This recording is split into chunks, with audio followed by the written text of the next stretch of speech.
నేను కూడా అంటే నా జర్నీ ఇప్పుడు అందరిది నేను చెప్పలేను, but my journey is that నాన్నగారు వాళ్ళు చాలా వెల్ ఆఫ్ అంటే గొప్పింటి నుంచే వచ్చారు. కాకపోతే ఫ్యామిలీ బిట్రేయల్స్ జరిగాయి.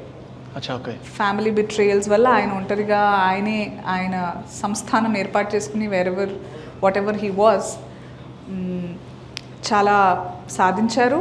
అందులో he was trainer at Hyderabad race club. We use to have 12 horses.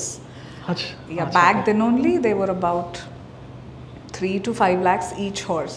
So ఎప్పుడు in 80s and early 90s లో.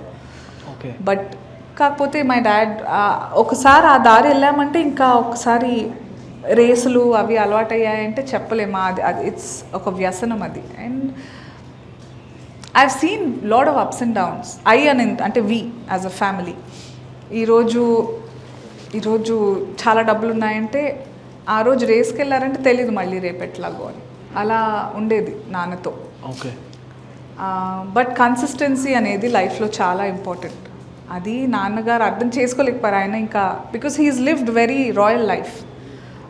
పోచంపల్లిలో ఇంకా ఆయన నానమ్మ దొరసాని, ఇంకా తాతయ్య సర్పంచ్ ఉండేవారు. వినోబా భావే టైంలో he was one of those first 10 who donated lot of more than I think close to 500, if I'm not sure. తాతయ్య family they donated land Bhoodan నుంచి చేశారు Vinoba Bhave time.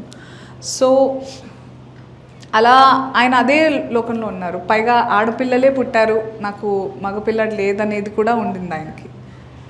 But I love my dad a lot. We all love him a lot. He gave me my dad was very handsome. చాలా I think నా looks నాన్న నుంచే వచ్చాయని నేను అనుకుంటున్నాను.